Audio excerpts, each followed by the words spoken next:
do not understand white supremacy, what it is, and how it works, everything else that you do understand will confuse you. In all of these 9 areas of activity, economics, education, entertainment, labor, law, politics, religion, sex, and war. Anywhere on the planet, minute by minute, day by day, all of the time, all of the time, all of the time. Good morning, and welcome to the October the 11th edition of the CRCS for the Counter-Racist Code Show with Mr. Neely Fuller Jr. I am your co-host, Mr. Bobby. We would love for you to get in contact with the show, and you can do so by dialing this number, which is 516-453-9921. And if you have the button there, you can press the number 1 button so that you can ask your question or give a short, and I do mean short, VGQ. I'm going to emphasize, please make it short. If you're not going to be short, then don't do it. We are only on a 2-hour window, so please make sure that you be very short with it so that Mr. Fuller can understand your question and answer it. Let's see. You can also, if you are a first-time caller, you call this number and make sure you tell the call screener your name and that you are a first-time caller, and we have something set up for you. You can also Gmail me at the numeral 7, Mr. Bobby, BOBBY, @gmail.com, and you can ask your question there. And I'm not saying that it will be read today. Some are, some aren't, whatever the reason is, but you can do that, and then your question will be read at a certain time, and I will inform you of that. You can also join the chat room, and all you have to do that is go to blogtalkradio.com, and then you want to click on where it says shows or programs. Click on the Produce Justice show. And once you click that on, then the icon for the chat room becomes available for you. You click on that, and you are in, the chat room. Now, when you're in there, I noticed that some are sometimes use the chat room to ask a question that they want Mr. Fuller to answer. I'm going to ask you, please, ma'am, please, sir, do not do that. The chat room basically is for chatting on different subjects, chatting on different subjects. Occasionally I will lift something interesting out of the chat room and present it. But for the most part, do not use the chat room to ask a question. That is what the 516-453-99 number is for. So do that, please, ma'am, and please, sir. All the books and the materials or things that will be spoken about can be gotten at producejustice.com. You will hear that all throughout the show, producejustice.com. You will hear words like code. You will even hear the word or the phrase, I don't know. You will hear that, so don't be alarmed by that. You don't have to be scared and asking or intimidated by asking a question. Mr. Fuller will, as best as he can, will answer that question. And I've just been informed that on this coming Thursday, which is the 13th of October, Mr. Fuller will be on the Carl Nelson Show from, I think it's 8 a.m. until 10 a.m. It might be a correction on that. Mr. Fuller, do you know that, 8 a.m. to 10 a.m.? That's correct, in the morning, okay. Not in the evening. Okay, in the morning from 8 a.m. until 10 a.m., so you may want to do that. You can access that show by coming to producejustice.com. The crew has set up a link so that you can hear the show or hear Mr. Fuller on there, and you can also ask him questions. Okay, with that being done and on out the way, let's do this. Let me present to some and I'm going to say present to some and introduce to others Mr. Neely Fuller, Jr. Mr. Fuller, good morning, and how are you? Good morning. I'm still learning. Okay, you're still learning. Okay, we're going to start off today's show with our thoughts and expressions from the mind of Neely Fuller, Jr. Mr. Fuller, what is on your mind this morning? Well, I just have one thing I'd like to introduce that someone else said and how people think about it, and then we'll get directly into questions because a lot of people may have quite a few questions. And so I'm not making any presentation this morning in that manner. I'm just going to give a quote, and I'll do that from time to time for people to think about, because it's not just about what Neely Fuller says. We're in a world with a lot of people who have a lot of different outlooks on different things, and everything is about thought, speech, and action. That's what people do. People think, people speak, and people act. So here's something that's supposed to be said by Plato, someone who existed somewhere in the range of roughly 400 years before the birth of Jesus, all right, in the Christian religion. And this is a person who is considered to be a philosopher, a great philosopher, Plato, Plato.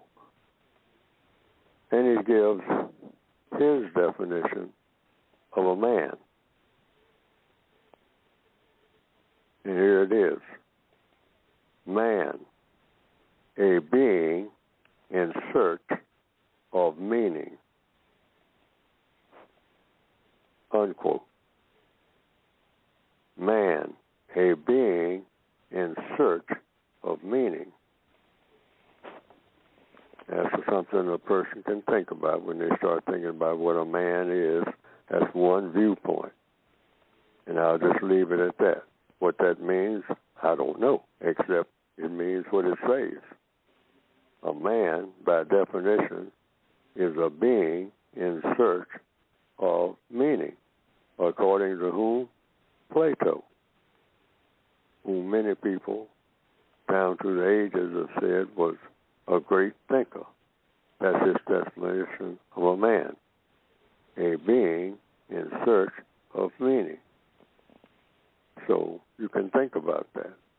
You, meaning everybody who hears it and who has heard what I just said, and you can think about it. And then think about what you think a man is. But Plato says a man is a being, something, in form of a being, B-E-I-N-G, in search of meaning. Now, I'd just like to add this one. Now that I think about it, I've done a little thought about it. And I say, in the textbook, and this quote is in the original textbook, nothing has meaning. And it's not the definition of a man. I'm just giving a remark about meaning. What do you mean by meaning? Plato says it's something a man is in search of. So I have a quote in the textbook for victims of white supremacy. In the original 1984 edition, it's talking about meaning, not about man, but about meaning. And I put in there a thought, like this is a thought that Plato gives. I give a thought about meaning itself. What do you mean by meaning? And I put in there, nothing has meaning unless it has meaning, if you get what I mean. That's just something to think about. Nothing has meaning unless it has meaning, if you get what I mean. And what do I mean by that? Just what it says. But it's just something to think about, like I think what Plato was doing by saying man is a being in search of meaning. So what is meaning? Nothing has meaning unless it has meaning, if you get what I mean. And that's according to Neely Fuller. But what does that mean? Just means something to think about. That's all. You're here. What do things mean to you? What is meaning to you? What value is something supposed to mean to you? What do you mean by meaning when you think about it? That's all. Now I'm ready for questions. All righty. Thank you, Mr. Fuller. Thank you very much. Okay, let's do this. Let's go to the phone lines. Let's go into Harlem, New York, and we have Anthony. Get ready, Anthony. Let's see if I can cue you in here. And there we go. Okay, Anthony, you're on, Mr. Fuller. Good morning. Yes, top of the morning to you also. I guess it's maybe a suggestion more than anything. About the time Mr. Neely Fuller Jr. started writing his book, notes for his books, in 1958 there was a book published called Things Fall Apart by Chinua Achebe. He's a Nigerian writer. Since then, that book has been, republished many times. About 15 years ago at the Cape Town Book Fair, a Nigerian publisher published it, but it was a big coffee table book with these fantastic drawings or artist renditions in it. Okay, it's like a coffee table book. Now, that's the preamble. Now, let me give you this suggestion, right? I understand Mr. Neely Fuller Jr. wants his book, available at the lowest possible price. Great, I understand that. Even the fact that he wants to put it in one volume, like the Mark Twain, like you mentioned, the Mark Twain books or whatever have you, like the Library of America books. Now, my suggestion is this. You have that, and perhaps also as a separate thing, you go to like an independent black publisher or whatever have you, and you make a coffee table book and have that as a premium book. It's almost like a fundraising book. So in other words, that book maybe say as much as, I don't know, $300, whatever it is. And then that money can also augment some other projects that Mr. Neely Fuller Jr., Mr. Fuller, that you might have. You understand? So I'm not saying that you don't continue to work on having the price of the book lowered as much as you have another book, a bigger book, a coffee table book. And remember, you've been making some other observations or writing other notes. That could be included in the coffee table book, which could be sold, again, at a premium for us people who actually appreciate books, just books, you understand? So that's it. That's a suggestion. And so let me leave you with that. Oh, let me give you a quote. I have my own quote. White people want to be right and not righted. White people want to be right and not righted. Black people want to be, black people don't want to be wrong or wronged. Black people don't want to be wrong or wronged. So that's it. And let me let you all have a wonderful day, all right? All righty. Thank you, Anthony. All right. Okay, all righty. Suggestion. Okay. Cleo from Houston. Let me see. Get ready, Cleo. See if I can get you in here. Let's see here. Cleo. Okay, Cleo, you're on, Mr. Fuller. What is your question? Good morning, gentlemen. Long live NFJ and forever live Logic. Good morning. So give my thanks to Mr. Bobby, Moon Pie, Robert, Sharon, CRSC team for your work. Mr. Fuller, you said recently about a black person amassing billions of dollars and yet being nothing more than a prisoner in the system of white supremacy with $1 billion, given the way white supremacy works. Can you please explain why any initiative to improve the plight of black people or non-white people in the system of white supremacy without time, or maybe more, pursuing to replace the system of white supremacy with a system of justice. Keeping them thinking about the activity of economics. Why moves to make a change in those areas of people activity, independent of replacing the system, could be exercises in futility. Mr. Fuller, did you hear that? Up. Yeah, Cleo, you were tremendously broken up in what you were saying. I don't know, there seems to be a bad connection. Let me make this suggestion. If you can't solve the problem right now, call back, and Robert will make sure you get to the front of the call list, because we really couldn't hear that question. You were breaking up terribly. Are you still there? I'm still there. Can you hear me a little better? Oh, yeah. now? I can. Yeah, we can hear you now. If this is the way that it's going to be, if you start breaking up again, then I'm gonna terminate the phone call, but call back and see if Robert can get you right back in. But yeah, continue, please. Okay. So my question is, Mr. Fuller recently made a statement that that a black person who has amassed billions of dollars in the system of white supremacy is nothing more than a black person with $1 billion as a prisoner. We've heard a lot of talks about initiatives to improve the state of black America or non-white people through economic means and other areas of people activity, and yet, but without a view towards the importance of replacing the system that makes for the challenges and the problems that non-white people face. Can Mr. Fuller explain why efforts to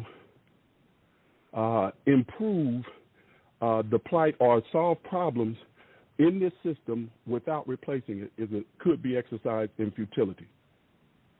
Okay, Mr. Fuller. The effort to improve black people's position in the system of white supremacy,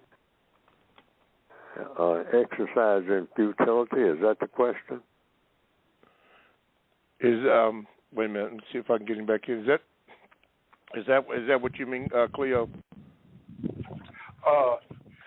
Yes, Mr. Bobby, but sum total, what I mean is trying to improve the plight of black people or non-white people in the system of white supremacy without replacing it by only engaging in economic changes and things of that, or other political changes in any of those areas of people activity without replacing it or exercise. Why can he explain why that could be exercises in futility?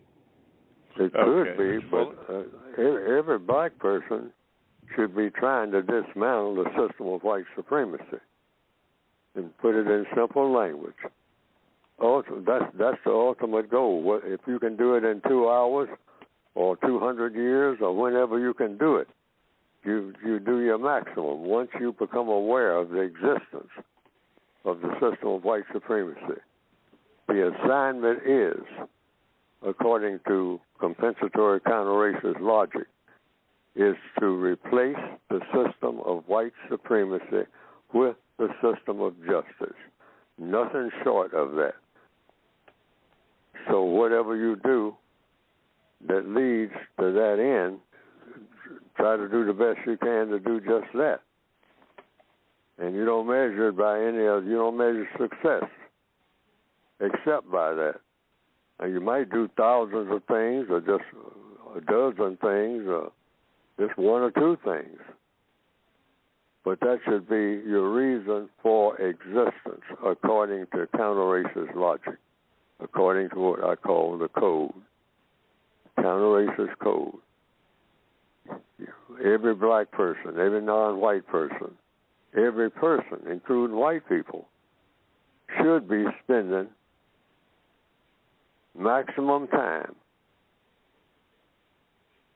trying to do just that as a quote-unquote lifetime goal. That's the assignment in capital letters. That's how it's expressed in the code book itself that I have written. The assignment. What do you mean by the assignment? The assignment that you have when you come into the world. You're in the system of white supremacy. The system of white supremacy is an evil system. You're supposed to be getting rid of evil. So you start with the greatest evil. And according to compensatory counter-racist logic, the greatest evil on planet Earth in 2022 is the system of white supremacy. And from that evil flows all the other evils. That's the assumption. Now, some people will agree with that, others won't. But that's it. And you do whatever it takes to, every day, the mechanics of bringing this about, whether you're talking about money or any kind of connections you have or any philosophy that you have or religion that you're trying to embrace, it's supposed to be crafted with that in mind. Whether you complete your assignment or not. That's the assignment. That's the priority assignment. Now, there are those who will agree with that, those who will not agree with it. But if you agree with it, it's up to you as a person on the planet, then you go with that.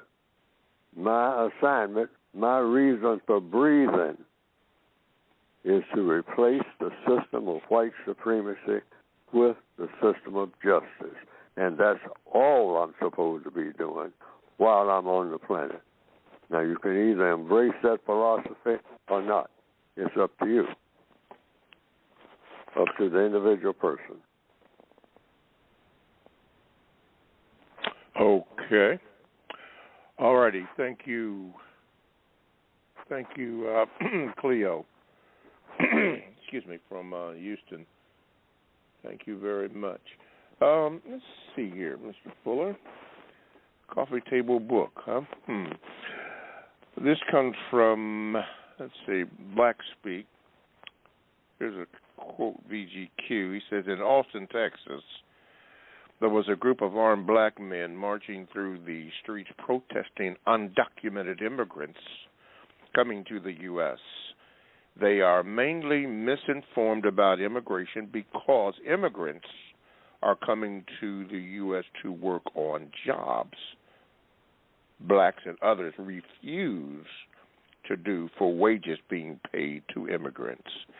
My question to you, Mr. Fuller, is why do armed blacks believe they have any power to regulate immigrants coming into the U.S.?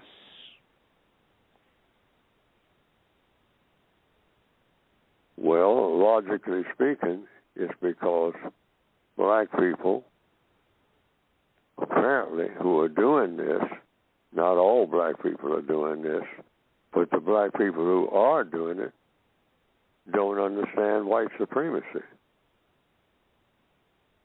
But you can ask them, that's the codified procedure. That's what I would do. I'm just surmising now that they don't understand white supremacy. But they can, the suggestion, according to the code, if I thought about why, and I'm thinking about it now, the people who are called immigrants are allowed, and they are allowed, to go anywhere. If there are people of color, I will ask the white supremacists. They are the ones who got the answer. They are in the supreme position. Black people don't need to go out and, according to the code, and do anything except just go to the nearest white person they see and say, why is it why is this being allowed? If you object to it, I don't object to it because I know that what do I look like as a prisoner of war and as a refugee and as an immigrant and as a victim of white supremacy, telling white people or black people anything, other black people, about where they can go. I'm not in position to. I have to ask the white supremacists about everything, including that. Why is this? Why is that? All questions should be directed about every circumstance to the white supremacists. That's what being supreme means. You don't ask other black people. You don't even ask them, why are you coming here? Or why are you going there? You can ask the white supremacists because they are orchestrating where everybody goes who has color in his or her skin. The white supremacists. You have to understand white supremacy. Then you don't get frustrated, at least. Because you say this is happening because the white supremacists want it to happen. Something they don't want to happen, it ain't happening. They know how to stop it. Lots of black people have said to me, well, these people coming across the border, we need to stop it. We? Who is we? Well, we're black people. They're going to take our jobs and they're going to do this. They're not going to do nothing that the white supremacists don't assign them to do. The white supremacists can march every one of them right into the ocean right now, right this minute, if they want to. So you got any questions, ask Master. If I got any questions like that, that's what I do. I don't ask any black person nothing. They ain't in charge of nothing. The white supremacists are in charge of everything that black people do. Non-white people, black, brown, red, yellow. They are in charge.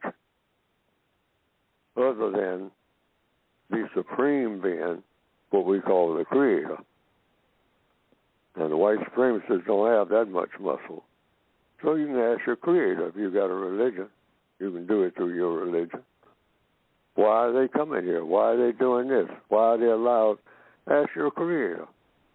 If you believe that you have one and that you can correspond with that one, and whatever the creator, your creator, whomever you are,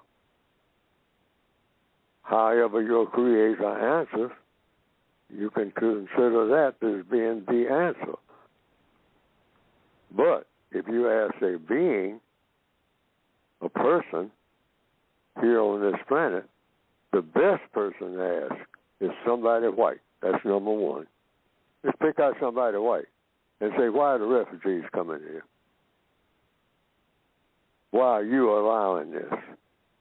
And see what they say. I hope that answers the question. Okay. Pick somebody white. Don't ask a black person nothing about that, including poor. I don't know. If I give you an answer, I have to go to some white people first and then give you an answer. Why are they allowed? And the white supremacists will tell you, I think, because I allow them. Black person, I allow you black persons on this planet to breathe, or you ain't got no breath. I'm supreme over all of you people of color. I don't care what you're doing. If you're doing it, and other black people complain about you doing it, tell those other black people, come see me. That's all you got to do. I'm in charge of all of y'all. Okay. You are listening to the Counter Racist Code Show with Mr. Neely Fuller Jr., and we are so pleased that you are. Now, to be a participant or to get in contact with today's show, call this number, 516-453-9921. Press the number 1 button if you have a question or comment, and you will be on hold until you are recognized, and then you can ask your question. If you are a first-time caller, please be sure to give the call screener your name, and a special program has been set up so that your call, you will be heard. In fact, they will inform me that you are a first-time caller, so we can expedite you right there and get your question answered. You can also Gmail me at the numeral 7, Mr. Bobby, BOBBY, at gmail.com, and I will get that and let you know that I received it. And then at a certain date and time in the future, that Gmail will be read. You can also join the chat room by going to blogtalkradio.com.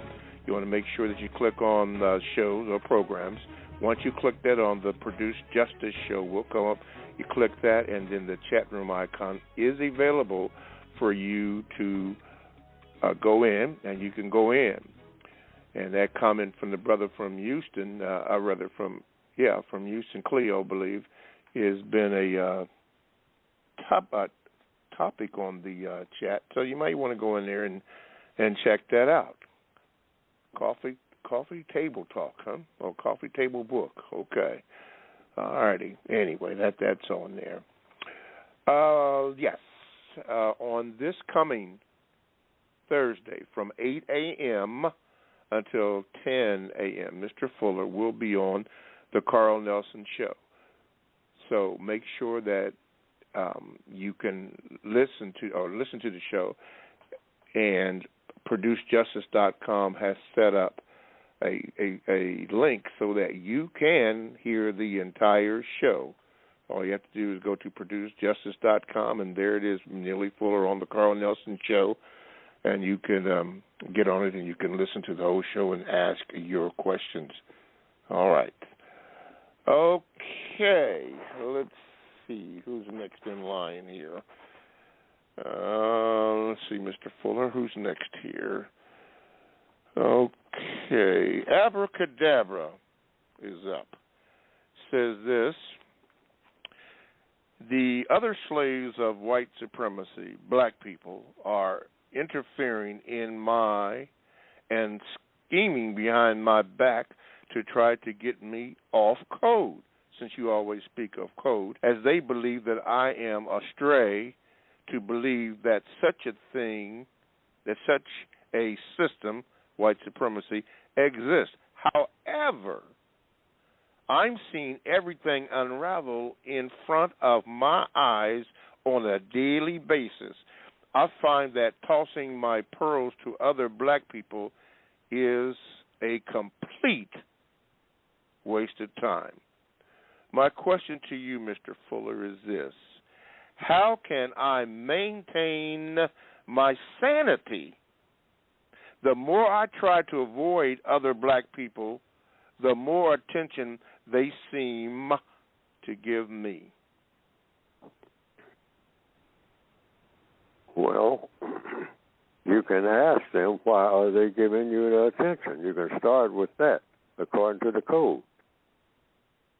So you always have questions of why people do whatever they do, and the people who you have questions for are the people who are doing whatever they do.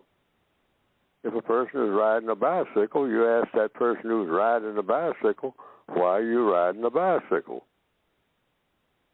It's just as simple as that. That's the codified or compensatory procedure. That's what the textbook for victims of white supremacy is all about. Questions. Why? All problems are solved. And keep remembering this.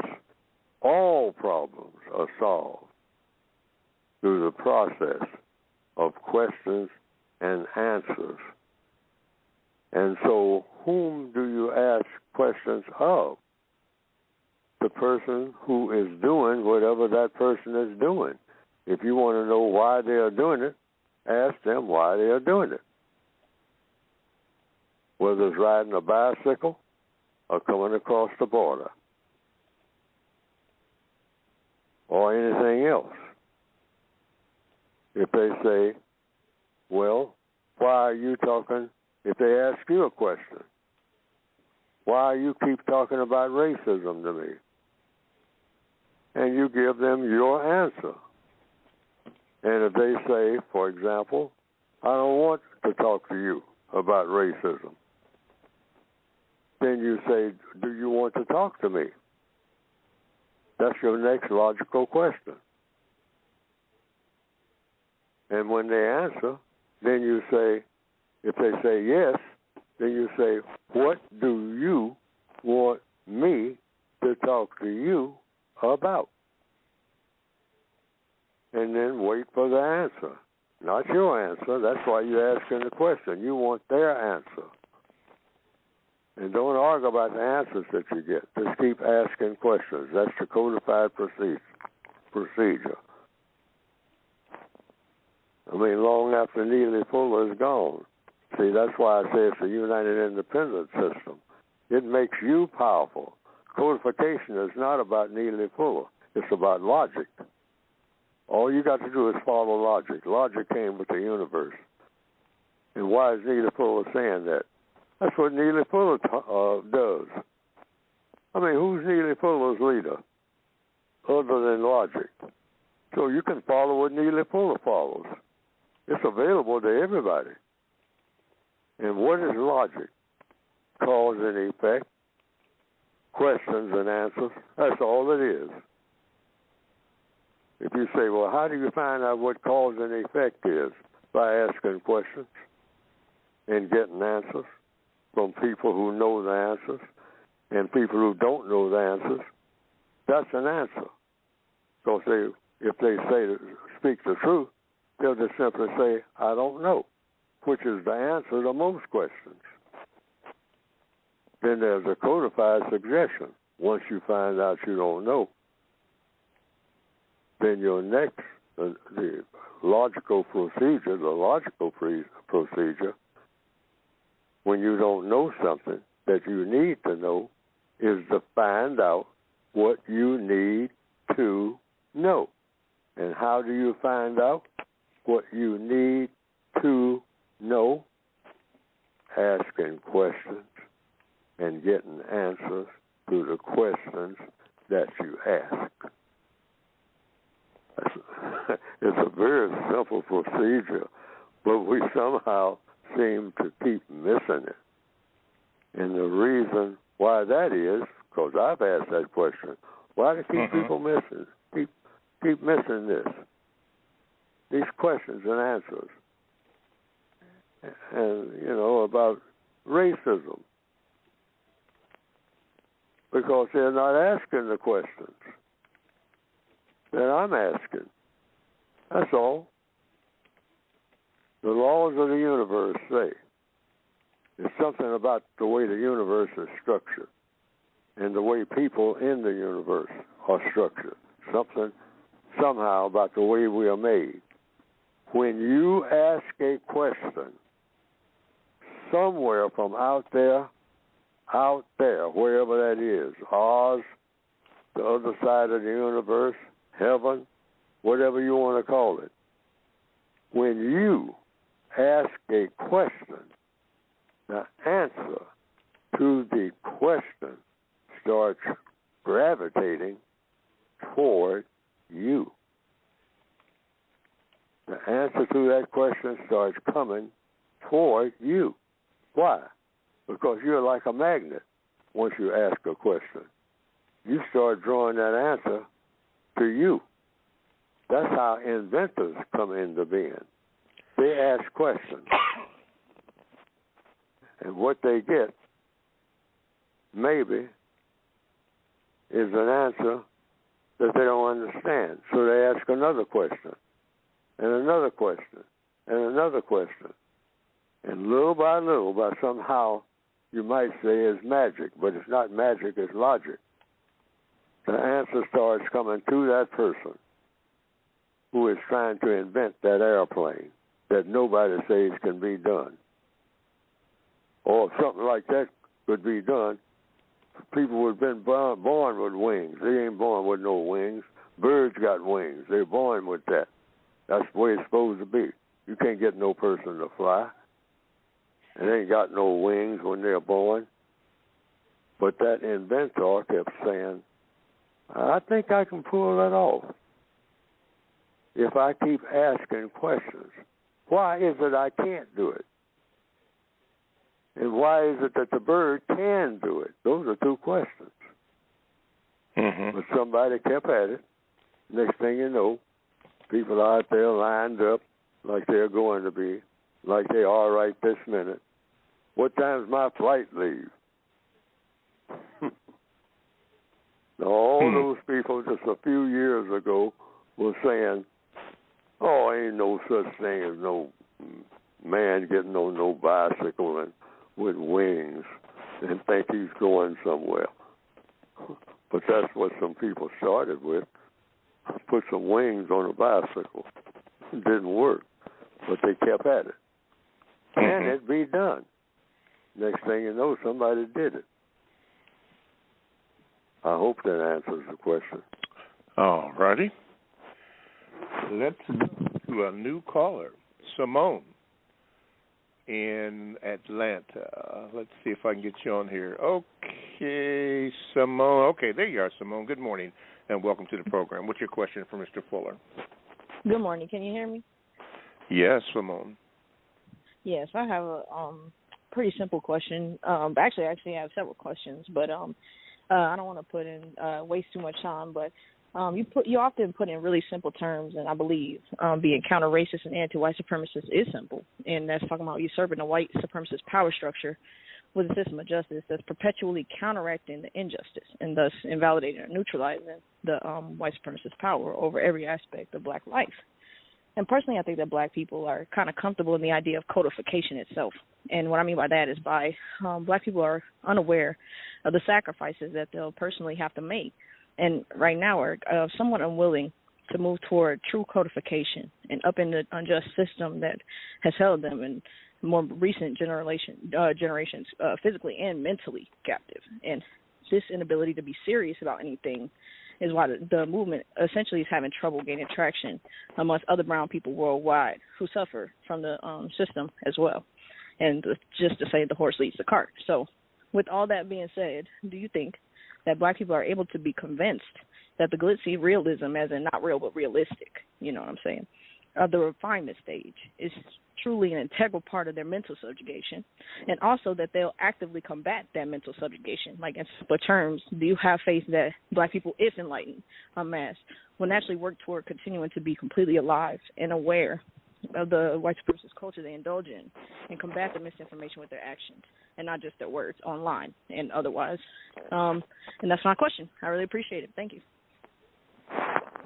Okay. Oh, wait a minute. So much was said there. I'm trying to get the question.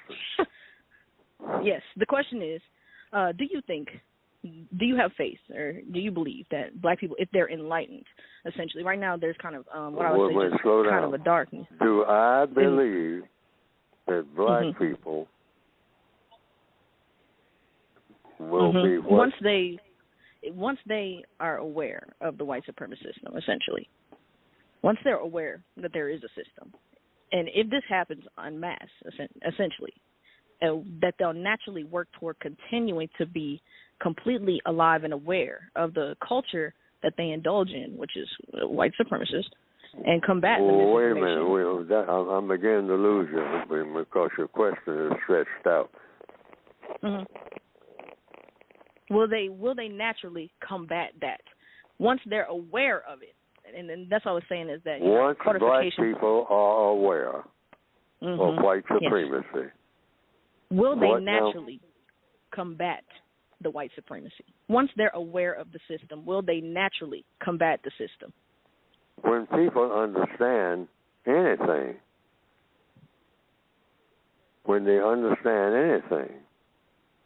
people react to their understanding. So the answer is yes. So once black people really understand white supremacy, what it is and how it works, and all 9 areas of activity, economics, education, entertainment, labor, law, politics, religion, sex, and war. Those are the 9 areas that cover just about everything that people are involved in. And black people recognize, which they will, that under white supremacy, all of these areas of activity are being engineered for black people by the white supremacists and against black people doing anything of constructive value that black person will.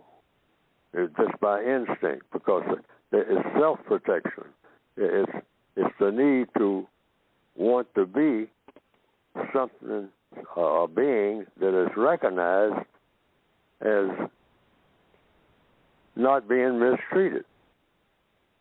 Something that some person should not be mistreated, and that person is me. Once I recognize that I'm being mistreated, I will resent it and act on it. But black people, many black people say, no, white supremacy don't exist. Ain't nobody supreme over me. I come and go where I please. And then they'll start complaining about how everything is. How come I can't do this? How come I can't do that? How come it seems like I got such bad luck? It ain't bad luck, it's science. The science of racism. That's why you got this quote-unquote bad luck. No, it's being engineered. Where you go and what you do is being engineered by somebody other than you. But it's being done in such a way that you can't see it. That's all it is. That's all white supremacy is. They're geniuses at what they do. Mm-hmm. So in answer to the question, yes, the reason that white supremacy exists now is because the average black person on the planet does not know that white supremacy exists. Mm. Okay. Simone, it has a yikes under it. Thank you for your call. Do not be a stranger.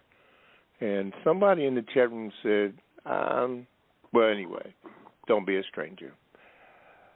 All righty. Mr. Fuller, we got about 12 minutes in this segment. I want you to take a couple of minutes and speak about your book, and maybe Simone can hear that, and then we'll go to Monica. Go ahead, Mr. Fuller. Yes.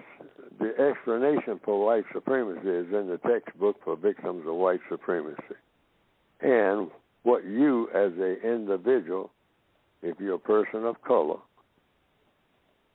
a person classified as non-white, can do about it. The procedures to use, suggestions in all 9 areas of activity. That's how the book is segmented. Economics is an area, education, entertainment, labor, law, politics, religion, sex, and war. Things you can say, things you can do. And if a number of people, a great number, I don't know what the number would be, the tipping point, would say and do the things that are suggested in the textbook of victims of white supremacy that you can get by going to producejustice.com. That's producejustice.com. Then the problem will be solved, in my opinion. Me, Neely, for. Now, if it doesn't do that, if a quantum number of people do the things that are in the book, the system of white supremacy will continue as it is or in some other form. But if it does what the books are designed to replace, help a person to replace the system of white supremacy with the system of justice, Now, the book doesn't help you as an individual to do that in a much easier manner that's been tried before, then the book has failed, and I have failed. And so far, the book has failed, and I have failed, because it needs a quantum number of people. Just one or two people, that's not a quantum number. Quantum means enough people. Put it that way. Mm-hmm. If you have enough people, like you're trying to move a rock, if you have enough people, individuals all around the rock, and each individual is just leaning against the rock, first one, then two, they don't even see each other. They might not even be talking to each other, anything. The rock is so big. But they just come and lean against it. Just turn their backs to it and just lean against it. And the more people who lean against it, according to logic, if they keep just leaning, first one person, then 1 million, then 10 million, at some point, that rock will start rolling. Rock rolling. It start rolling down the hill and come apart. For example, that's the way the United Independent System will work. You just have to have enough people who understand how the system works and take up a position of leaning and hope that somebody else leans. But if nobody else leans, you just lean anyway. Because what else are you going to do? Walk away from the rock? You're trying to move the rock. That's your assignment. So you stay there anyway. Well, I might stay there forever and nothing happens and I just drop dead. And the rock still is there. Well, so what? That's your assignment anyway, because what else are you going to be doing? So you got to think about that. If you're not on your assignment, what else are you going to be doing? You're assigned to do something else like what? If you're black, you're supposed to be spending full time trying to get rid of racism. If you're doing anything else, you're wasting the time that your creator gave you. That's according to counter-racist logic. Because you didn't invent time. The time that you got was given to you. There's no record of you having invented time and energy. You can get the book by going to producejustice.com.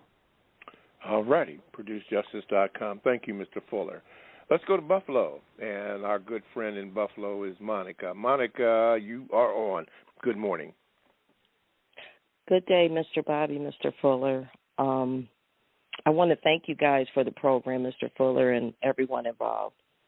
October 6th was Mr. Fuller and Fannie Lou Hamer's birthday.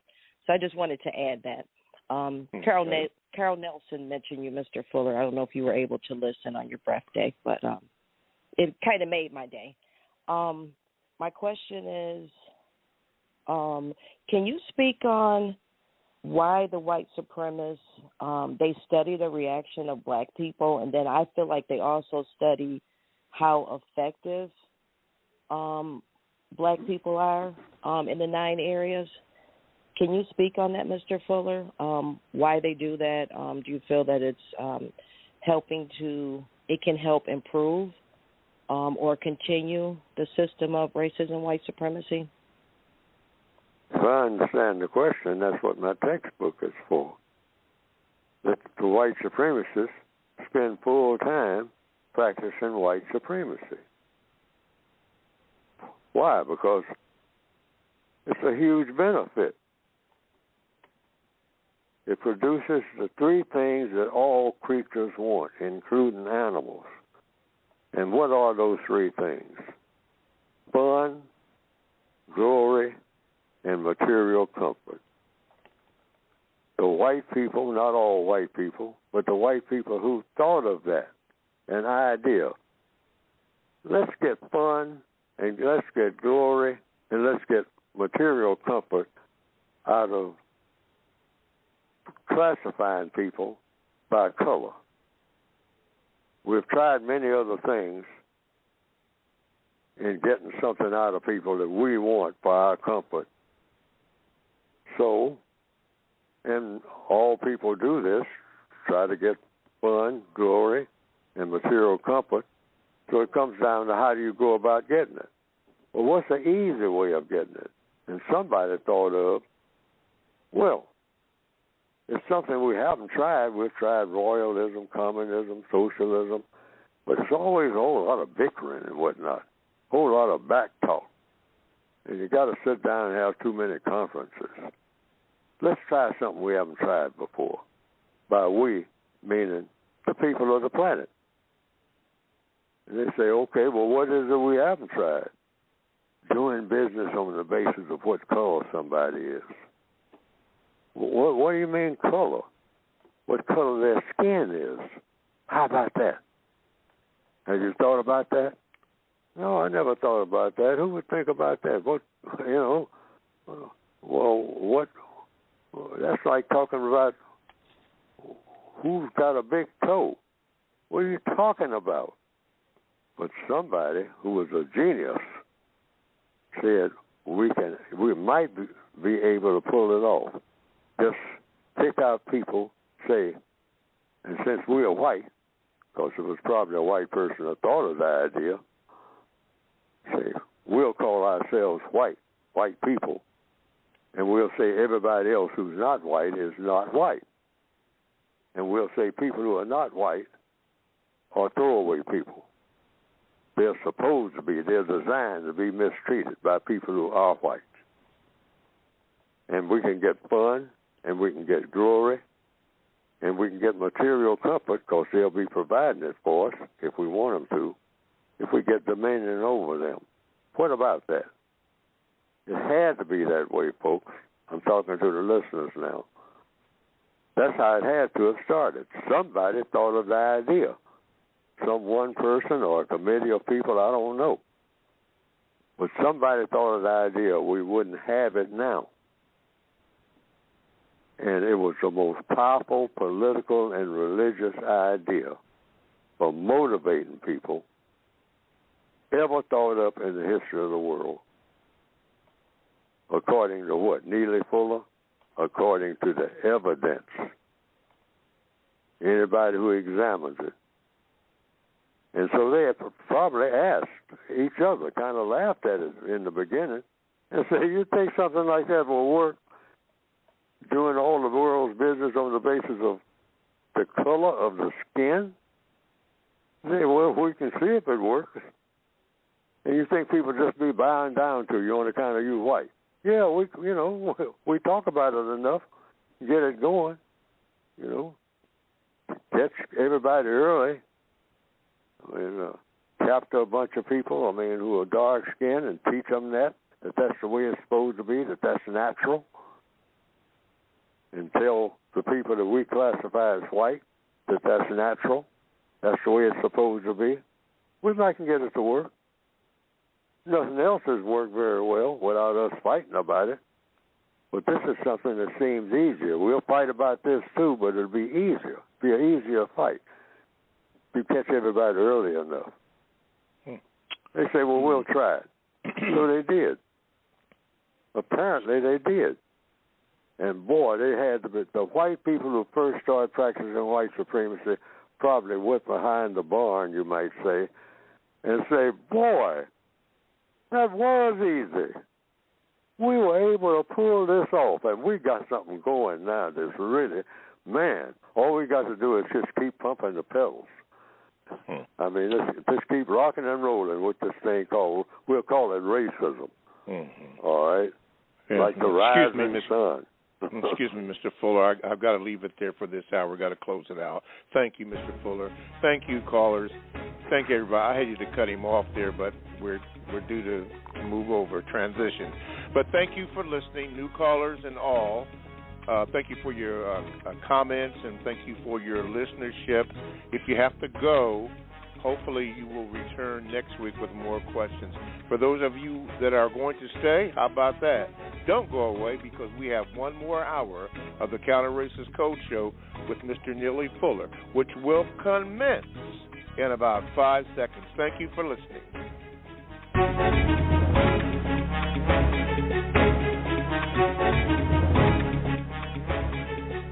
All right. Good morning and welcome back to the second hour of the Counter-Racist Code Show with Mr. Neely Fuller, Jr. I am your co-host, Mr. Bobby. Contact number for the show is 516-453-9921.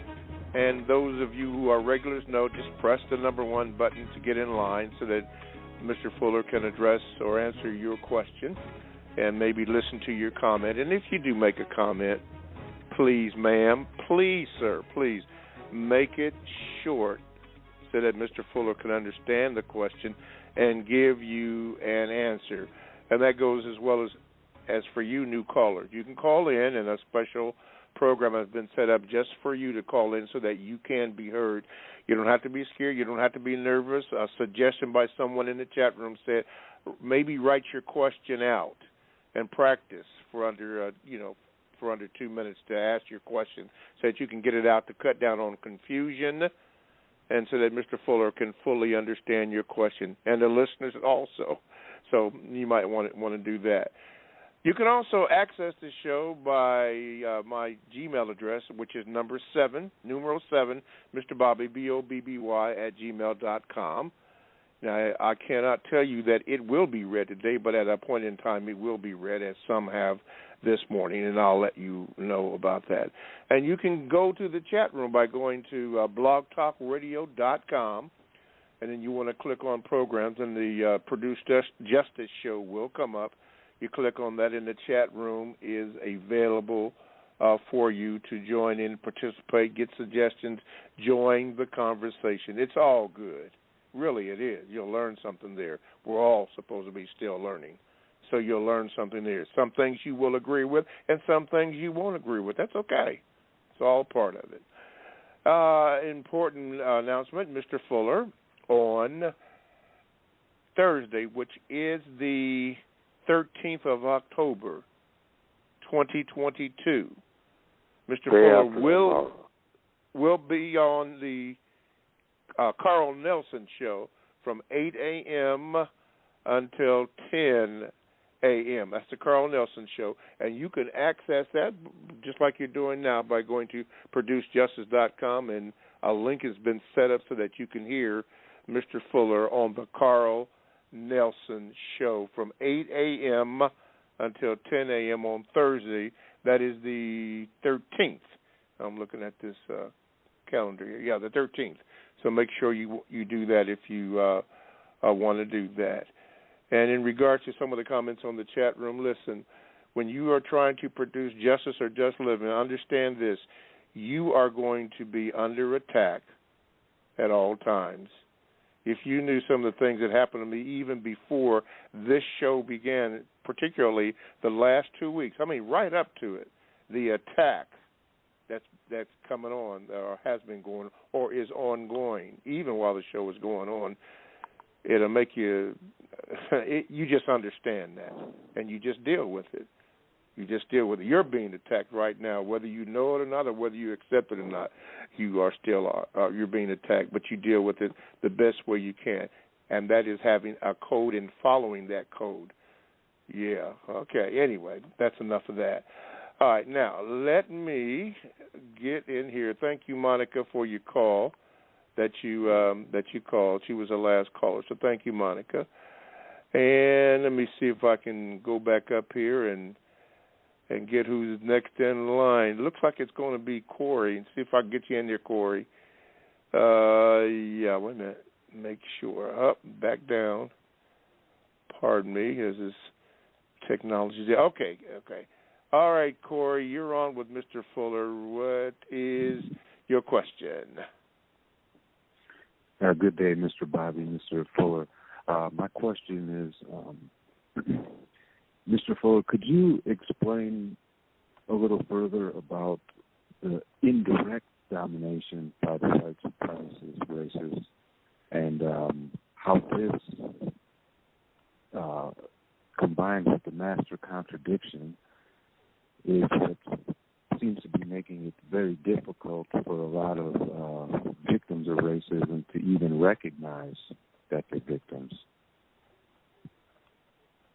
Can I explain why the victims of racism? What's the question? Can you explain how indirect domination by the white supremacists combined with the master contradiction makes it very difficult for some victims to even recognize that the system exists?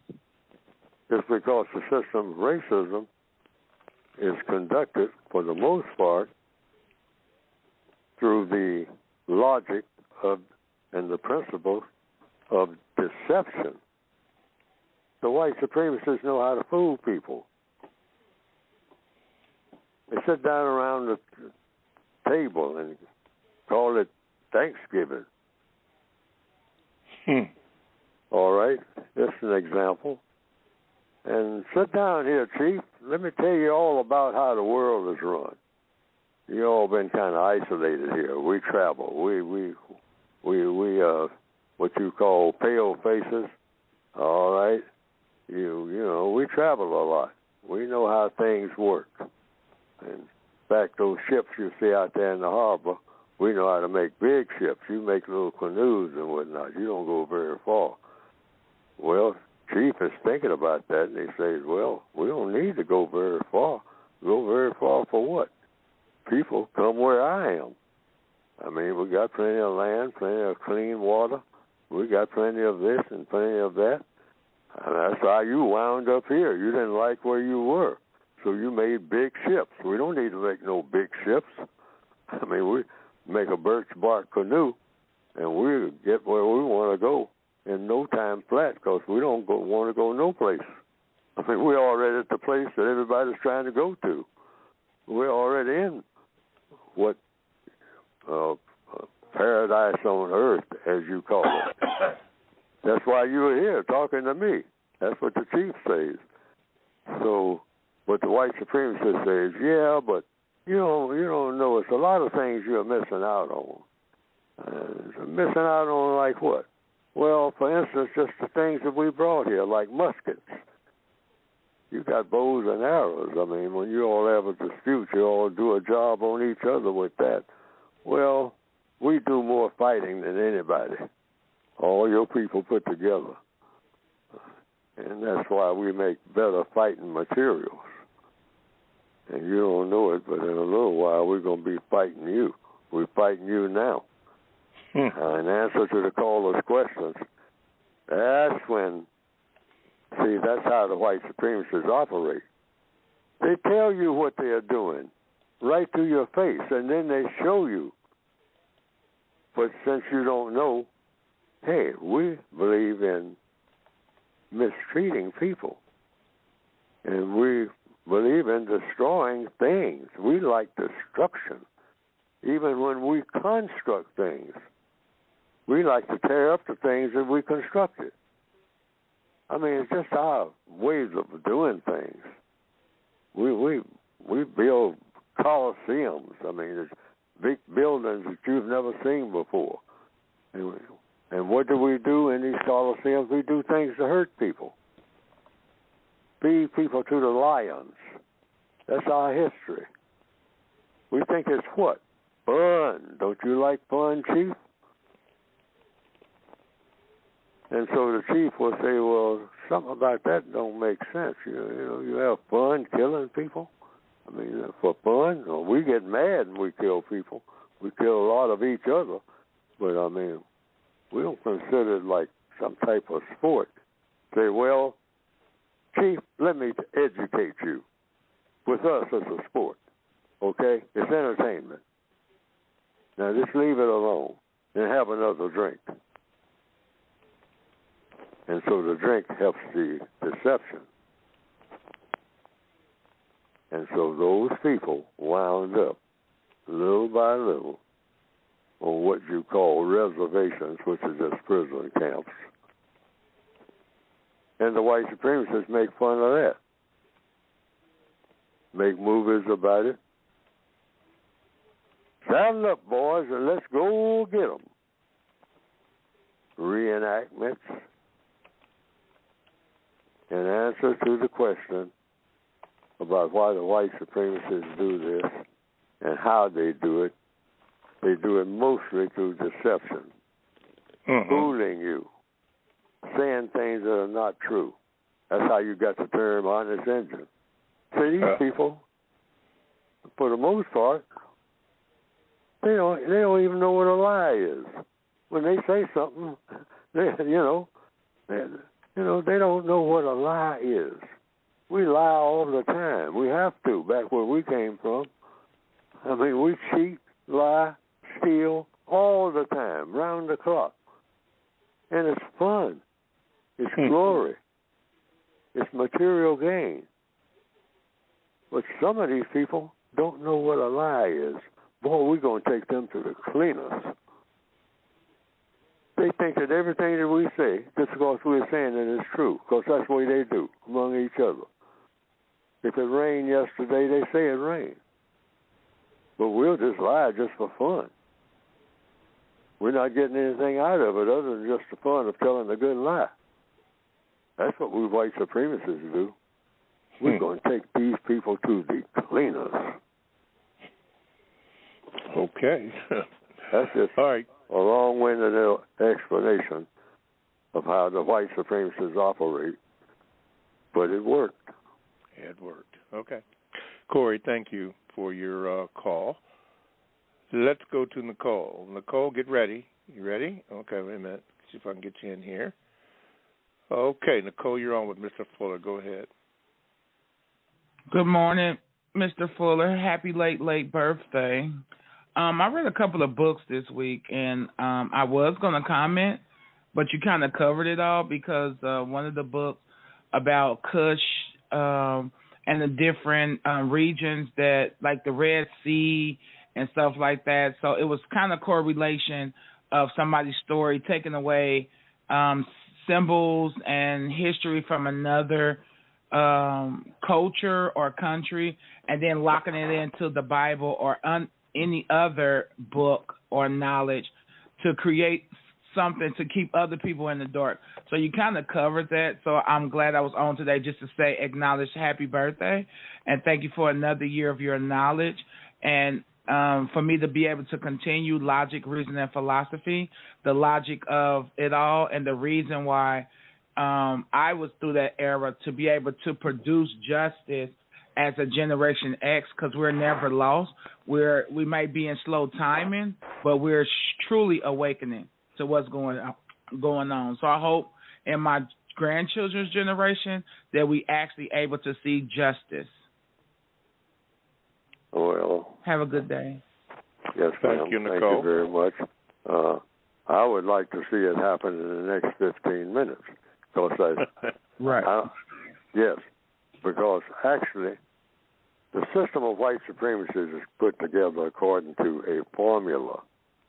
And like in any scientific laboratory, once you know the formula, meaning the code, for anything, in making a car, in making a computer, most of us are now somewhat familiar with some of the operations of a computer.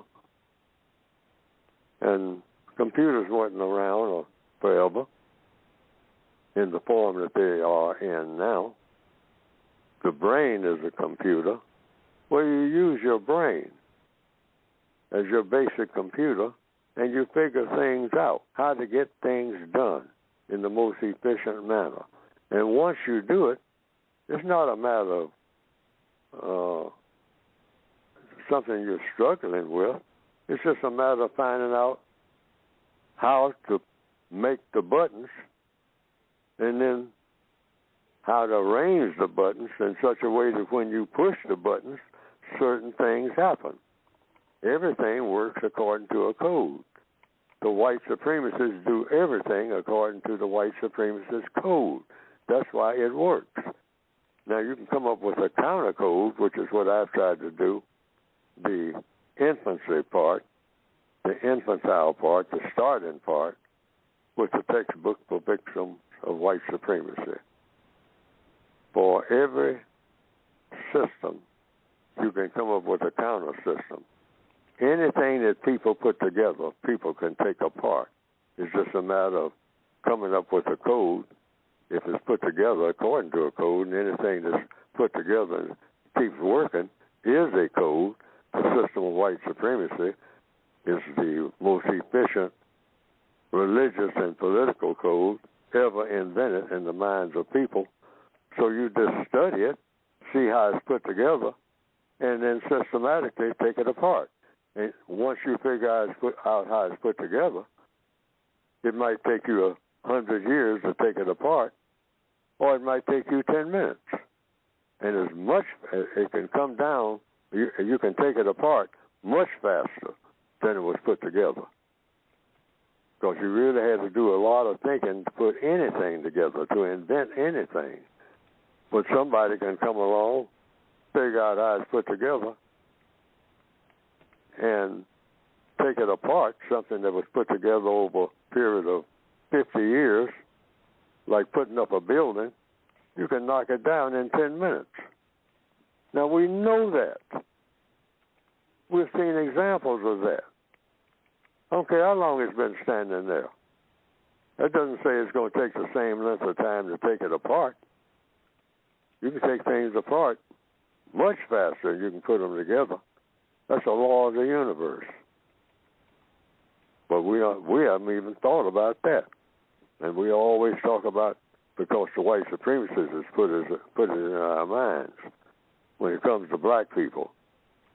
Or you put something together, then trying to take it apart, it's going to take a long, and that's how we even talk.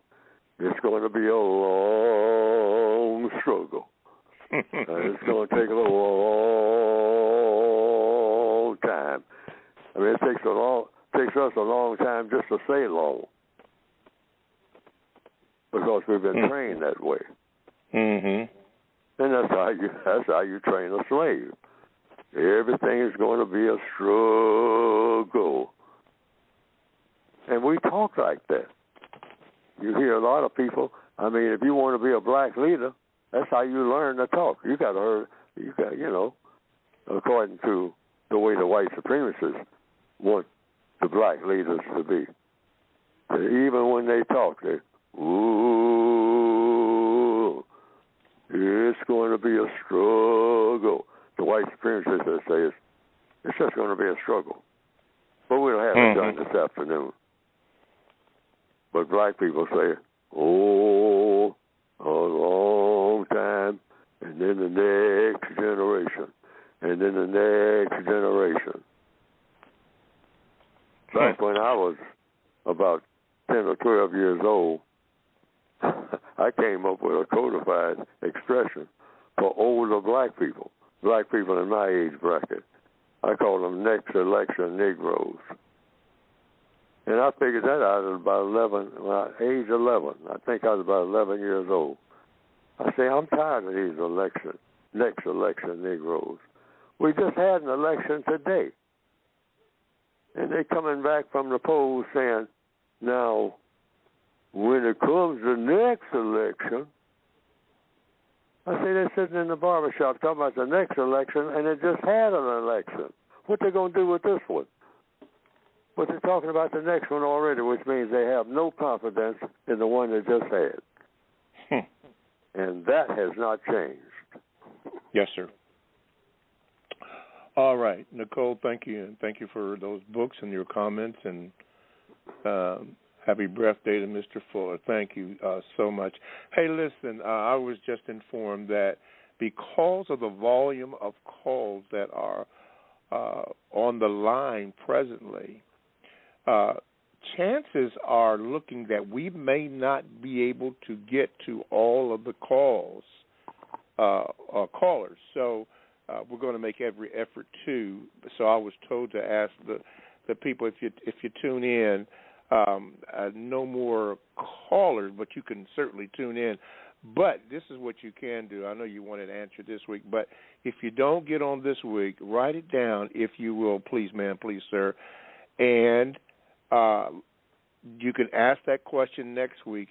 And if you do call in, your name is recorded on there, and you could, if you call in next week, this is if we don't get to you, then we can get to you next week, and you will be expedited right up there in line, so that you really don't exactly lose your place. We just can't get to you today because of the volume of time limitations. But thank you for calling anyway, and be sure if we don't get to you that you write your question down, then ask it next week, and you'll be expedited right on up. Okay? Well, that's what I was told anyway, so do that. All right, Brooklyn, Toussaint. Let me see if I can get you in. Okay, you're on. Hey, good morning, Mr. Bobby. Good morning, Mr. Fuller. Mr. Good morning, Fuller, sir. You were just, yes, Mr. Fuller, you were just doing a splendid job. We appreciate it. And the question that I had, Mr. Fuller, do you believe that black people can be successful within the system of white people? Well, no. First of all, do you believe black people can be successful without white people? And that's my only question. I'd have to stay on the line. Appreciate it, Mr. Bobby. All right, sir. Do I believe that black people can be successful without white people? I don't think so. Yes. I really don't think so. I think that white people are put here for a purpose, and black people are put here for a purpose, and all creatures and all things were put here for a purpose. Some older people used to say, and I remember it, God didn't make no junk. People make junk. But God, the creator of the universe, didn't make no junk at all. And so there are some people who say that, well, God didn't make white people. White people came from black people. So black people made white people. And that could be true. We've seen evidence where you can put people of color together and you will come up with a person of color. Or you can put two people of color together and they can come up with a white person.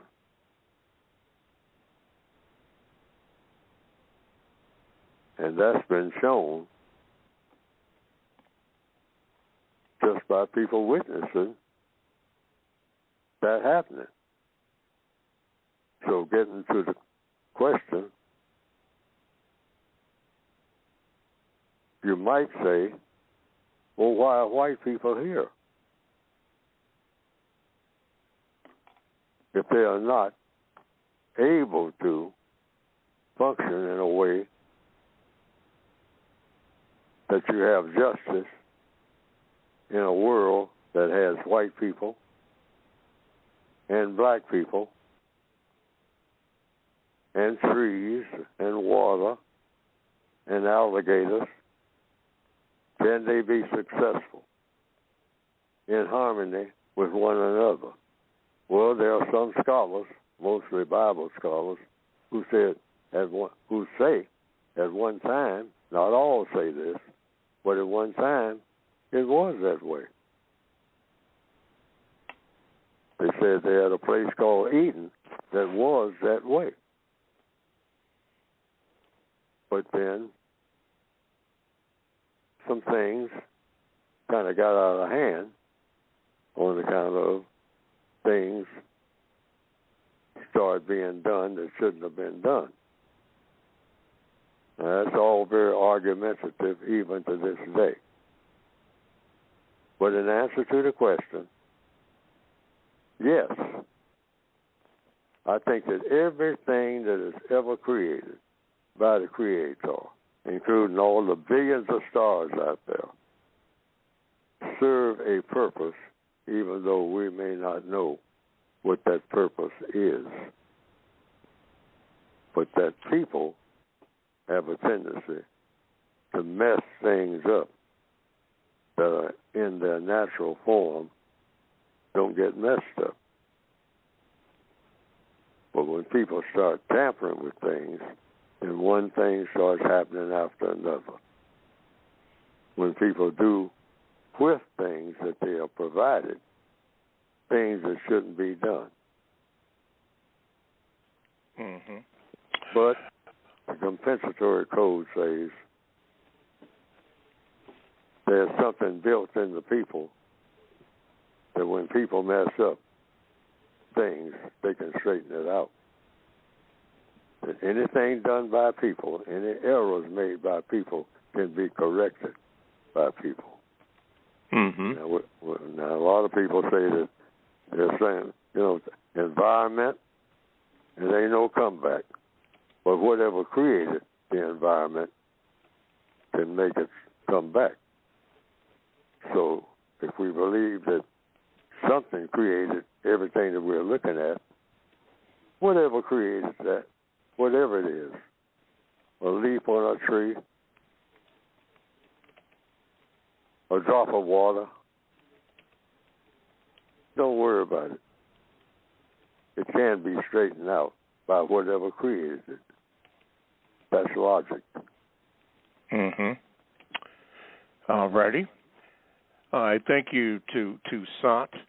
I'm working on you, Be Good One, and I'll get right back to you. Let's do this. You're listening to the Counter Racist Code Show with Mr. Neely Fuller, Jr., and we thank you for listening here. And if you'd like to get in contact in the remaining 32 minutes, you can by calling 516-453-9921. Press the number 1 button if you want to be heard. But we're not, I was told that you probably shouldn't do that right now because chances are you will not be heard today. But if you do that and you don't get on, write it down and for next week, and then you will be expedited right on up. You can also contact me by my Gmail, which is the numeral 7, Mr. Bobby, BOBBY, @gmail.com. And you can also go into the chat room and get in there. Oh, yes, you can. Go to blogtalkradio.com, click on where it says programs. The Produce Justice Show will come up. Hit that bad boy, and you are in the chat. And there's some interesting conversations going on in there. In fact, I'm chatting with Be Good One now, which I hope to finish after this. Let's see here. Important. On this coming Thursday, mark it down, 10/13/2022, Mr. Fuller will be on the Carl Nelson Show. And you can get that by going to ProduceJustice.com and clicking on the link for the Carl Nelson Show, and you can get them. You can hear it from 8 a.m. until 10. Oh, yeah, do that bad boy. And one more thing, if you're a new caller and you call that number, make sure you tell the call screener that you are a new caller, and you will be into a special program of expedition, and that'll take care of all that action. Okay, I think that's it. Yeah, Carl Nelson. Okay, don't forget to get the books by going to ProduceJustice.com. I understand the book sales are good, and that's good. All right, Ray, Dallas, you're in. Wait a minute, Ray. Okay, Ray, you're there. Good morning, Mr. Fuller. I have 2 questions, if permitted, from your opening thoughts and expression. Mr. Fuller, does a man and a woman do their best to practice truth, balance, and correctness? Can they? Do they do their best to practice truth, balance, and correctness? No, nobody does anything close to what they should be doing under the system of white supremacy. But it can be, but not under this system. See, that's why. Okay. Otherwise, why get rid of the system of white supremacy if everything is working the way that it ought to work, or even most things? But nothing between people is working the way that it ought to work, according to what standard? according to the standard of what in the textbook for victims of white supremacy I call universal man, universal woman. We don't have that nowhere on the planet. Why? The main reason is the system of white supremacy itself. People do not interact with each other nowhere close to the way people should interact with each other, according to the evidence and according to the code. I mean, in any area of activity. If you're talking about economics, oh no. The use of time and energy by the people on this planet, very destructive. Because that's what basic economics is, the use of time and energy. I mean, we build up, we use our time and energy doing very unhealthy things. Everything from food to how we talk to each other. Find the words in whatever language we have when the white supremacists get through with it to be insulting and call it a joke. Not say anything that's going to help inspire anybody to interact with every person that they see to do something constructive, but to always be thinking of some type of mischief, some type of mistreatment. We walk around fishing for something to say that's derogatory about somebody else. And we've been doing it for so long, we think this is normal. This is the way everything should be. We call it fun. The thing that everybody wants. Everybody wants to have fun. Squirrels like to have fun. You see them chasing each other and whatnot. They're not trying to hurt each other for the most part. They're just having fun. Going round and round the tree and jumping from limb to limb. Fun. But we have fun harming people. The white supremacists teach us this. Turn on the television and you can turn the sound off. And what are the people having fun doing? They call it adventures and thrillers and all this. But they're harming people. Buildings burning up. You see a person bursting out of a building on fire, and the person has set them on fire, handling the whole situation like it's fun. I burned up a whole bunch of people, and I made a movie about it, or they made a movie about me doing it. And it'll say, based on a true story, right there on the screen. And you flip the channel, and you see some people from the Earth on another planet, and they're chasing down somebody, trying to do them some harm, or that somebody's trying to chase them, some creatures that might look like something you've never seen before. Harm, harm, harm, harm. You can run a planet like that, and that's how it's being run. We've never known it to be run any other way. And who are the people who run it that way better than anybody? The people who know the most, the people who are the most powerful people. And who are they? According to the evidence, white supremacists. Okay. The usual suspects. All righty. All right. Ray, did you say you had another quick question? Okay. Yes. How are the white supremacists?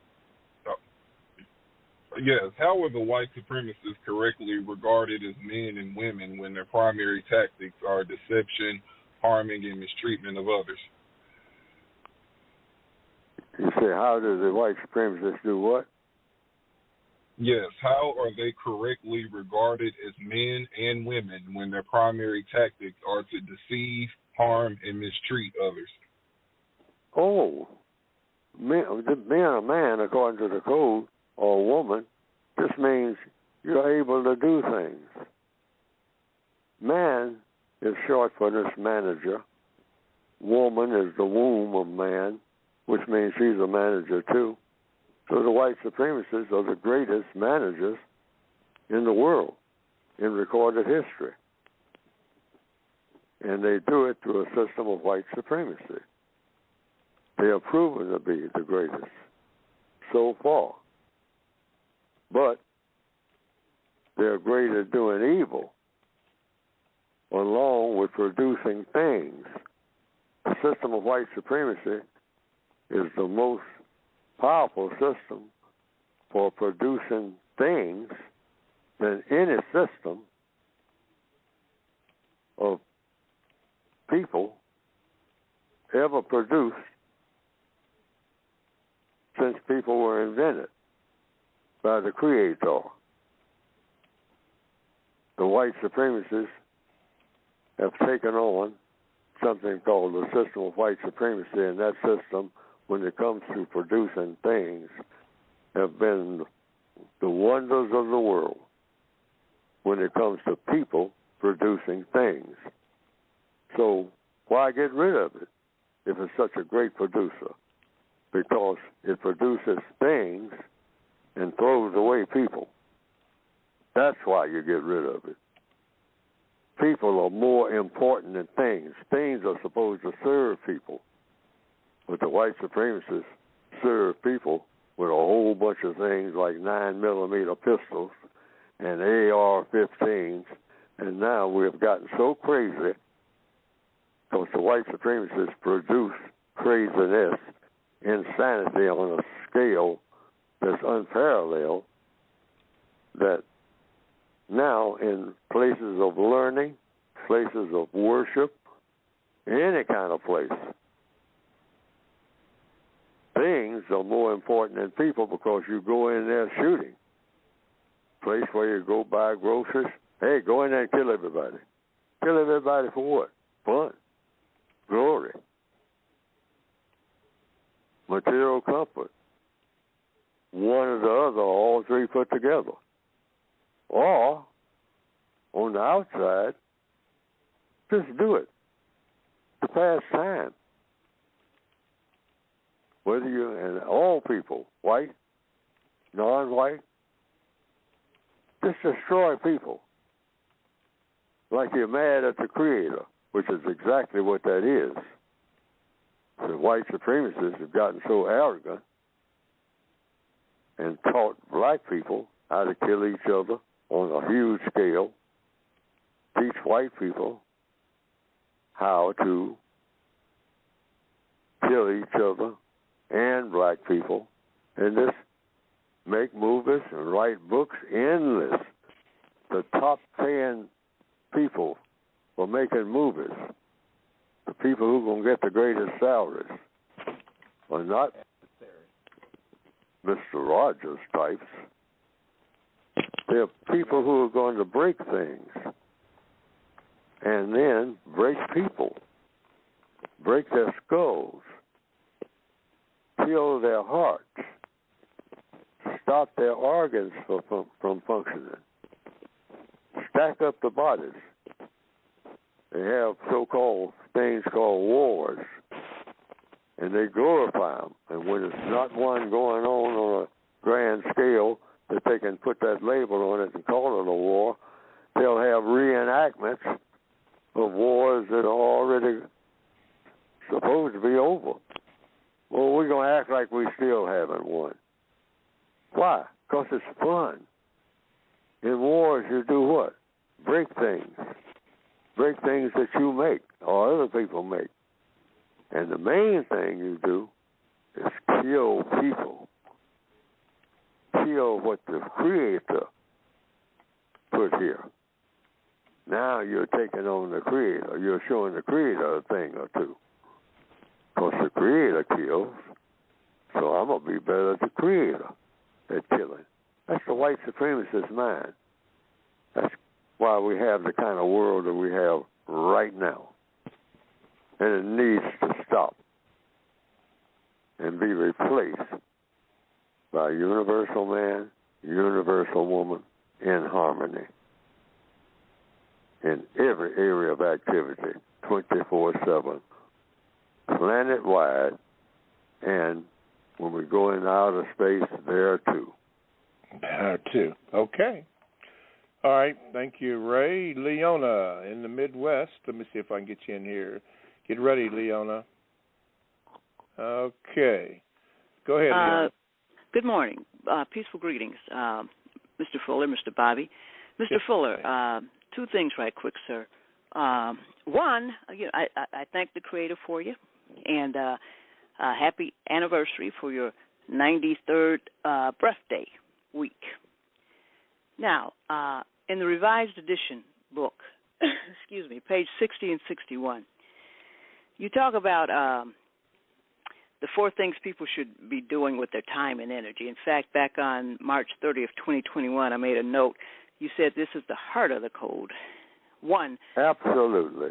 I just want, excuse me for jumping in, but I miss doing that. I should do that, what you're doing right now, on every program. Because I always tell people, because people are always telling me, sometimes they're confused by some of the things I'm saying and all like that. And I'm supposed to be telling people, if you get lost, there's several pages you can go to. But page 91 in the revised expanded edition, just like you're saying now, it's all there in just four short things. Actually, four sir, things page you're 60, supposed to be doing. You're supposed to be doing one of those things at all times so you can't get lost. Yes, sir. Yes, sir. For the record, it's page 60, Mr. Fuller. And you say one, we should be producing, building, repairing, improving, and/or cleaning those things that have a constructive value and using them for constructive purposes only. Or two, studying, writing, asking questions, and/or exchanging views with others about all the aspects of how to eliminate racism, how to produce justice in all areas of activity: economics, education, entertainment, labor law, politics, religion, sex, war, and counter-war. Or three, eating and sleeping correctly and only as necessary. Four, engaging in sexual intercourse no more than 2 times every 7 days and using a minimum amount of time and resources in association with such engagements. Now, you also say, and here's where my questions are coming, you also say victims of racism would no longer, with relative ease, be sidetracked into and or burdened with activities that are, at best, useless rituals and or destructive fads. And then you say, a little bit later here, you say the maintenance and refinement of racism depends greatly on the ability of the racist white supremacists to keep their victims constantly engaged in a variety of activities that are wasteful of time and energy and or that are in other ways directly supportive of the continuation of racism.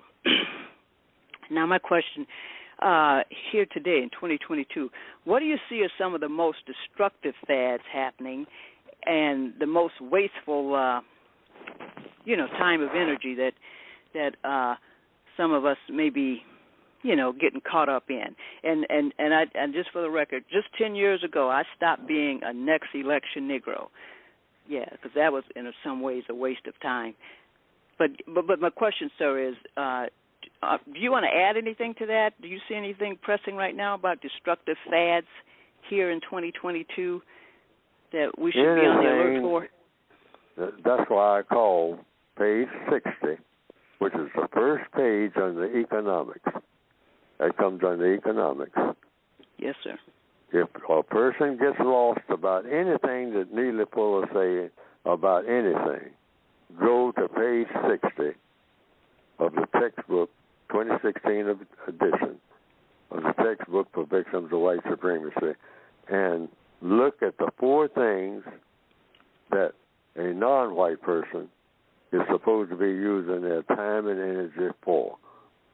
And if you are not using your time and energy for one of those 4 things, you are wasting the time that your Creator gave you, according to what? Neely Fuller? No, according to counter-racist logic. If you talk about getting rid of racism, every non-white person on the planet can, if you want to go right to it, the core of everything that's written in the textbooks, including the word guide and everything else, go to page 60 of the 2016 edition. Now, page 71 and 171 and 172 is another place you can go to as far as what questions to ask when you're interacting with other people. When you start having arguments and you want to get out of the argument thing, you can go to that. But when you want just an overview of the entire code, and you're getting confused and you begin to don't know, well, what am I supposed to be doing in this situation? And what would Neely Fuller say about this? According to logic, according to what he's picked up from logic, cause and effect. Because that's where I get my stuff from logic. It's mathematics. 1 and 1 is 2 for everybody. It ain't Neely Fuller. It's just that 1 and 1 is 2. Neely Fuller just repeats it, that's all. It's in the universe. These are laws of the universe. So if you get lost, Neely Fuller puts the laws of the universe in the form of which is math, cause and effect, in a word form, kind of cumbersome, but it's there. Let's go to page 60 of economics, the use of time and energy. When you come into the world, you come in here with two things, time and energy. And when you leave here because of the loss, which that's around the corner for me, of time and the loss of energy. Now, I can see my time and energy. I can feel it. I'm looking at me, and I can see that energy I'm looking at me moving and whatnot. I used to be able to do a whole bunch of things, jump up and turn around in midair and all this kind of stuff. I can't do none of that now. That's the energy being lost. So, page 60 says how you use your time and energy while you're here to the best of your ability. And it's just 4 things. It's not a long, drawn-out thing. And you can't get lost. Mm-hmm. Just ask yourself, am I doing one of these things right now? Now, I'm doing what? Let's take right now. Neely Fuller is doing number 2.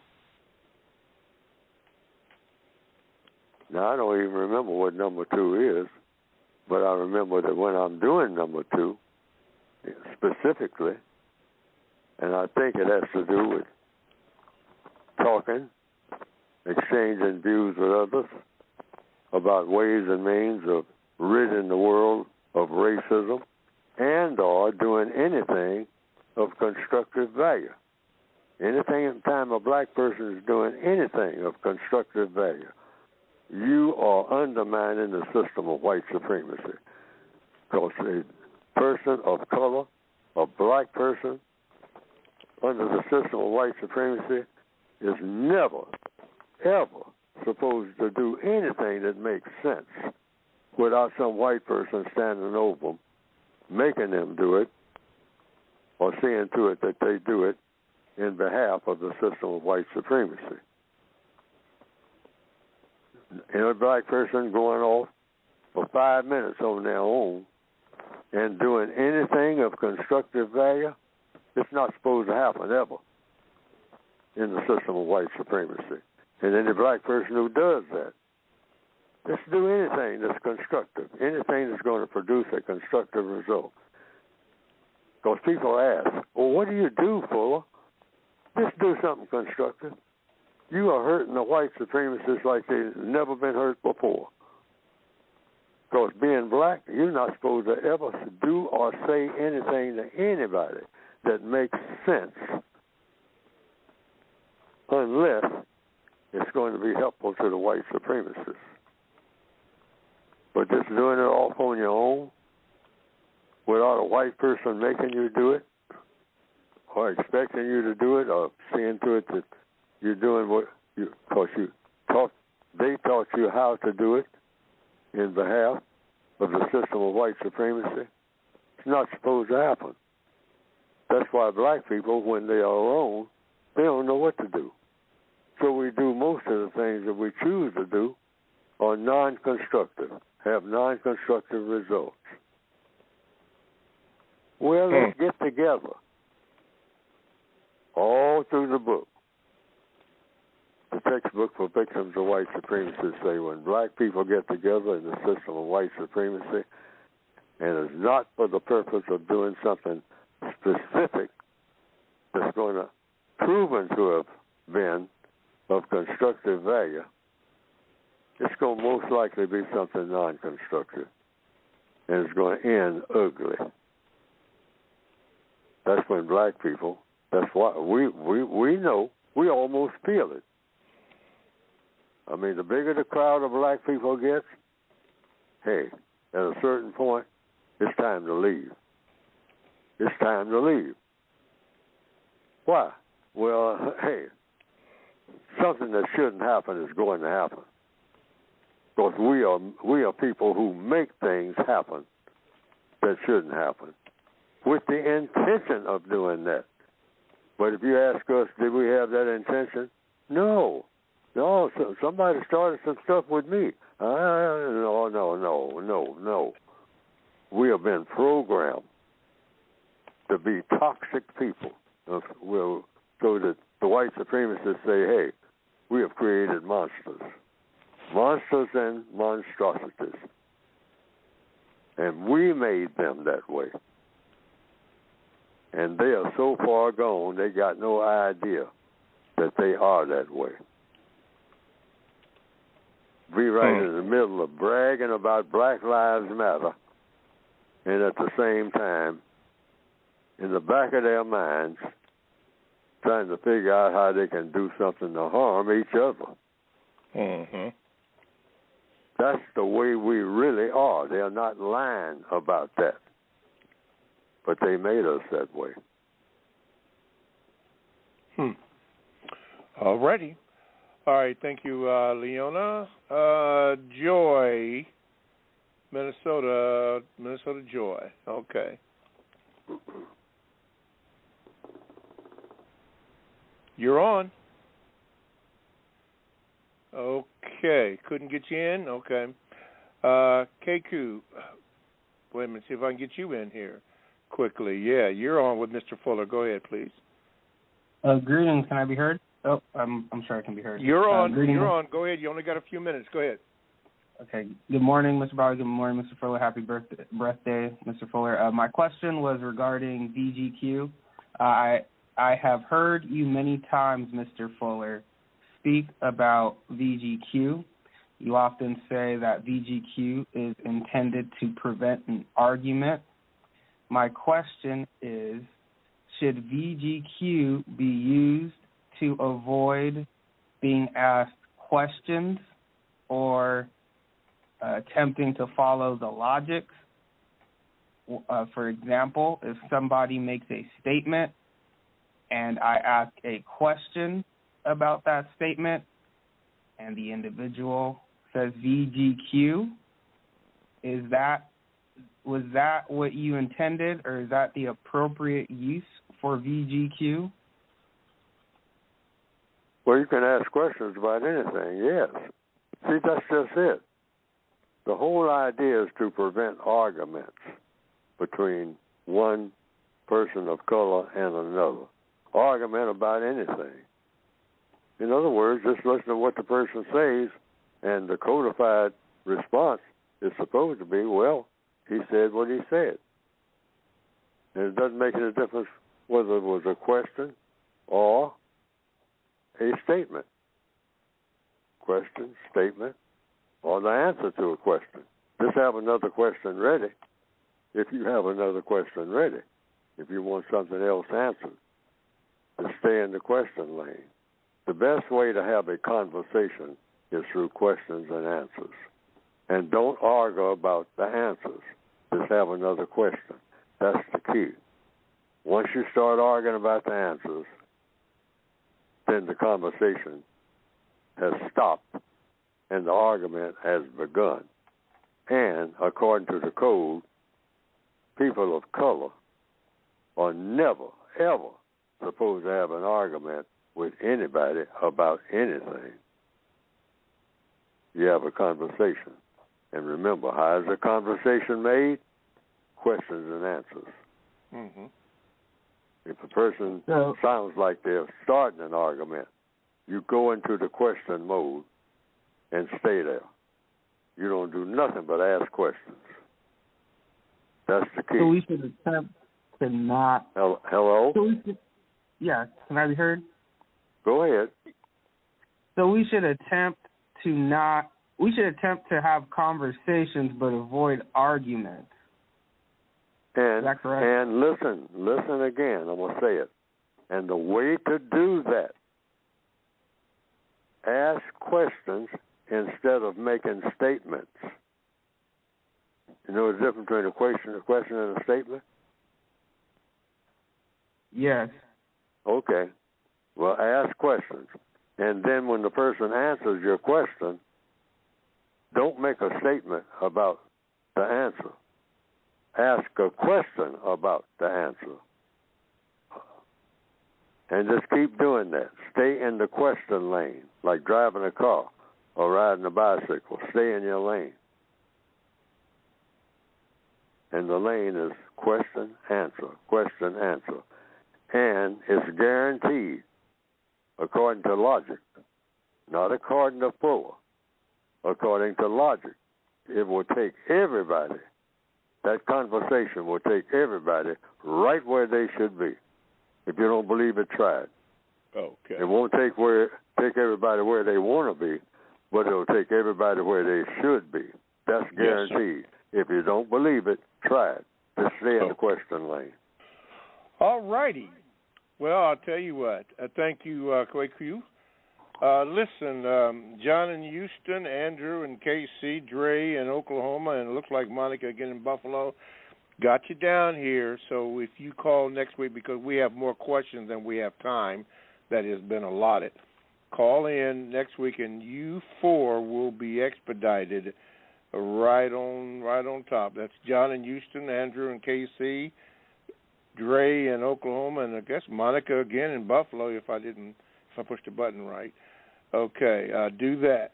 We've just about come to the end of the show. Justice Warrior asked you, Mr. Fuller, did he have permission to use next election Negro? He seems to, she seems to like that, so we'll go on with that. But no, the code says no.